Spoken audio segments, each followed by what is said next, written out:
Hi friends, എൻ്റെ പുതിയൊരു വീഡിയോയിലേക്ക് എല്ലാവർക്കും സ്വാഗതം. ഇന്ന് ഞാൻ വന്നിട്ടുള്ളത് സ്പെഷ്യലായിട്ട് മൺചട്ടിയിൽ തയ്യാറാക്കി എടുത്തിട്ടുള്ളൊരു ചിക്കൻ കറിയുടെ റെസിപ്പി ആയിട്ടാണ്.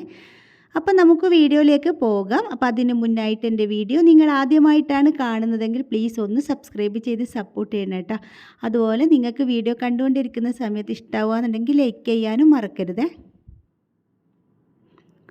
ഞാൻ ഇതിവിടെ 400 ഗ്രാം ചിക്കൻ നന്നായിട്ട് കഴുകി വൃത്തിയാക്കിയിട്ട് എടുത്ത് വെച്ചിട്ടുണ്ട്. എന്നിട്ട് ഇത് ചെറിയ പീസായിട്ടാണ് കട്ട് ചെയ്തെടുത്തിട്ടുള്ളത്. ഒരുപാട് വലുപ്പത്തിൽ ഞാൻ കട്ട് ചെയ്തെടുത്തിട്ടില്ല. എനിക്ക് ചെറിയ പീസായിട്ടാണ് ഇഷ്ടം. എന്നിട്ട് ഞാൻ ഇതവിടെ മൺചട്ടി സ്റ്റൗവിലേക്ക് വെച്ച് കൊടുത്ത് ചട്ടി നന്നായിട്ട് ചൂടായി വരുന്ന സമയത്ത് 2 ടേബിൾ സ്പൂൺ വെളിച്ചെണ്ണ ഒഴിച്ച് കൊടുത്തിട്ടുണ്ട്. അപ്പോൾ വെളിച്ചെണ്ണ തന്നെ ഒഴിച്ച് കൊടുക്കാനായിട്ട് ശ്രദ്ധിക്കണേ. എന്നിട്ടിത് നമ്മുടെ വെളിച്ചെണ്ണ നന്നായിട്ട് ചൂടായി വരുന്ന സമയത്ത് ഒരു 10-12 ചെറിയുള്ളി ചെറിയ പീസായിട്ട് കട്ട് ചെയ്തത് ഞാൻ ചേർത്ത് കൊടുക്കുന്നുണ്ട്. എന്നിട്ടിത് നന്നായിട്ടൊന്ന് വഴറ്റി കൊടുക്കാം. നല്ല സോഫ്റ്റായിട്ട് വരുന്നത് വരെ നമുക്കിത് വഴറ്റിയെടുക്കണം. അപ്പോൾ ഫ്ലെയിം മീഡിയത്തിൽ ഇട്ടിട്ട് വേണം കേട്ടോ വഴറ്റാൻ. അങ്ങനെ നമ്മുടെ ചെറിയുള്ളി നന്നായിട്ടൊന്ന് വഴന്ന് വന്നിട്ടുണ്ട്. വരാമെന്ന് പറഞ്ഞാൽ അതിൻ്റെ കളറൊന്നും അങ്ങ് മാറി വരുമൊന്നും വേണ്ട കേട്ടോ. എന്നിട്ടിതാ ഇതിലേക്ക് പിന്നെ ഞാൻ ചേർത്ത് കൊടുക്കുന്നത് സവാളയാണ്. സവാള ഒരു വലിയ സവാള ചെറുതായിട്ട് കട്ട് ചെയ്തത് ചേർത്ത് കൊടുത്തിട്ടുണ്ട്. ഒപ്പം തന്നെ നമുക്കിത് പെട്ടെന്ന് വഴന്ന് കിട്ടാൻ വേണ്ടി ഇതിലേക്ക് ആവശ്യത്തിന് ഉപ്പ് കൂടി ചേർത്ത് കൊടുത്തിട്ടുണ്ട്. അങ്ങനെ ഇത് നമ്മുടെ സവാളയും കൂടി നന്നായിട്ടൊന്ന് വഴറ്റിയെടുക്കണം. അപ്പോൾ ഫ്ലെയിം മീഡിയത്തിൽ ഇട്ടിട്ട് വേണം കേട്ടോ വഴറ്റാൻ. മൺചട്ടി ആയതുകൊണ്ട് പെട്ടെന്ന് തന്നെ ഇത് കരിഞ്ഞു പോവേ. അങ്ങനെ ഞാൻ ഇതിവിടെ നന്നായിട്ട് വഴറ്റി കൊടുത്തതിന് ശേഷം ഇനി ഇതിലേക്ക് ചേർത്ത് കൊടുക്കുന്നത് ഇഞ്ചി വെളുത്തുള്ളി പച്ചമുളക് പേസ്റ്റ് ആക്കിയതാണ്. ഒരുപാട് അങ്ങ് അരച്ച് പേസ്റ്റ് ആക്കിയിട്ടില്ല, എന്നാലും നന്നായിട്ട് തന്നെ ഒന്ന് ചതച്ചെടുത്തിട്ടുണ്ട്. 2 പച്ചമുളക്, 12 അല്ലി വെളുത്തുള്ളി, ഒരു ചെറിയ പീസ് ഇഞ്ചി, ഇവ മൂന്നും കൂടി ഒന്നിച്ച് മിക്സിയിലിട്ടിട്ട് ഒന്ന് ചതച്ചെടുത്തതാണ്. ഒപ്പം തന്നെ ഇതിലേക്ക് 2 തണ്ട് കറിവേപ്പ് കൂടി ചേർത്ത് കൊടുക്കാം. എന്നിട്ട് വീണ്ടും ഇതെല്ലാം കൂടി ലോ ഫ്ലെയിമിലിട്ടിട്ട് നന്നായിട്ട് വഴറ്റി കൊടുക്കണം. ഫ്ലെയിം കൂട്ടി വെച്ച് കഴിഞ്ഞാൽ ഇഞ്ചി വെളുത്തുള്ളിയെല്ലാം പെട്ടെന്ന് തന്നെ മൺചട്ടി ആയതുകൊണ്ട് അടിയിൽ പിടിക്കാനുള്ള സാധ്യത ഉണ്ട് കേട്ടോ. എന്നിട്ട് ഇതുപോലെ നന്നായിട്ട് നമുക്ക് ഇതെല്ലാം കൂടി ഒന്ന് വഴറ്റി കൊടുക്കാം. അങ്ങനെ നമ്മുടെ ഇഞ്ചിയുടെയും പച്ചമുളകിൻ്റെയും വെളുത്തുള്ളിയുടെയും എല്ലാം ഒരു പച്ചമുളക് നന്നായിട്ട് മാറി വന്നിട്ടുണ്ട്. ഇനി നമുക്കിതിലേക്ക് പൊടികൾ ചേർത്ത് കൊടുക്കാം. ഞാൻ ഇവിടെ 1/2 ടീസ്പൂൺ മഞ്ഞൾപ്പൊടിയും 1 ടേബിൾ സ്പൂൺ മുളക് പൊടിയും കൂടി ചേർത്ത് കൊടുക്കുന്നുണ്ട്. ഞാൻ ഇവിടെ ടീസ്പൂണിനാണ് മുളക് പൊടി ചേർത്ത് കൊടുത്തിട്ടുള്ളത്. 3 ടീസ്പൂണാണ് 1 ടേബിൾ സ്പൂണ്. ഇനി ഇതിലേക്ക് ചേർത്ത് കൊടുക്കുന്നത് 2 ടേബിൾ സ്പൂൺ മല്ലിപ്പൊടിയാണ്.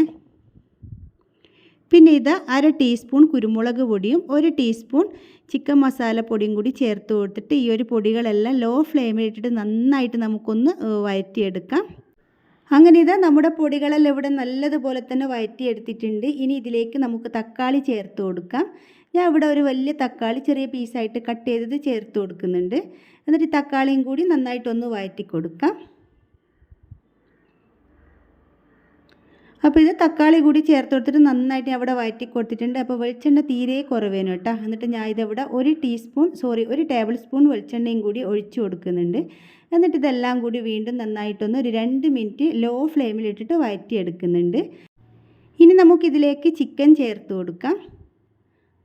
അപ്പോൾ ചിക്കൻ ചേർത്ത് കൊടുത്തിട്ട് നന്നായിട്ട് ലോ ഫ്ലെയിമിലിട്ടിട്ട് നമുക്കിതൊന്ന് മിക്സ് ചെയ്ത് കൊടുക്കാം. ഒരു 2-3 മിനിറ്റ് തന്നെ ചിക്കൻ നല്ലതുപോലെ ഒന്ന് മിക്സ് ചെയ്ത് കൊടുക്കണം. എന്നിട്ട് ഞാൻ ഇതിലേക്ക് ചേർത്ത് കൊടുക്കുന്നത് ചൂടുവെള്ളം കേട്ടോ. നല്ല ചൂടുള്ള വെള്ളം നമുക്കിതിലേക്ക് ഒഴിച്ചു കൊടുക്കാം. അപ്പോൾ വെള്ളം ഒഴിച്ചു കൊടുക്കുന്ന സമയത്ത് നമുക്ക് ഓരോരുത്തർക്കും എത്രത്തോളം കറി വേണമെന്ന് വെച്ചാൽ അതിനനുസരിച്ച് ചേർത്ത് കൊടുക്കാം കേട്ടോ.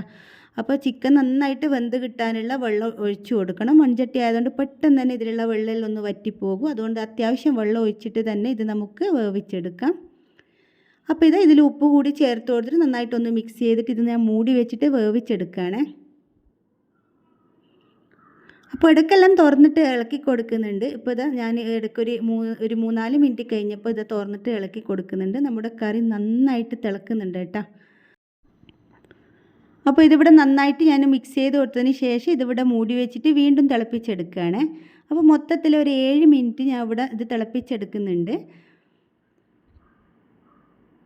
അപ്പോൾ 7 മിനിറ്റ് കഴിഞ്ഞിട്ടുണ്ട്. നമ്മുടെ കറിയെല്ലാം നല്ല പാകത്തിന് കുറുകി വന്നിട്ടുണ്ട്. അതുപോലെ ചിക്കനെല്ലാം നല്ല പാകത്തിന് വെന്ത് വന്നിട്ടുണ്ട് കേട്ടോ. ഇനി നമുക്കിതിലേക്ക് ഒരു 2-3 തണ്ട് കറിവേപ്പ് കൈകൊണ്ട് നന്നായിട്ട് തിരുമ്മിയിട്ട് ചേർത്ത് കൊടുക്കാം. പിന്നെ ഇതിലേക്ക് 1 ടീസ്പൂൺ ഗരം മസാല പൊടിയും കൂടി ചേർത്ത് കൊടുക്കുക. അതുപോലെ കുറച്ച് കസൂരി മേത്തി കൈകൊണ്ട് നന്നായിട്ടൊന്ന് തിരുമ്മിയിട്ട് ഇതിലേക്ക് ചേർത്ത് കൊടുക്കാം. അപ്പോൾ ഇതെല്ലാം കൂടി നല്ലതുപോലെ ഒന്ന് മിക്സ് ചെയ്ത് കൊടുക്കാം. ഞാൻ ഇതിലേക്ക് ചേർത്ത് കൊടുക്കുന്നത് നെയ്യാണ്.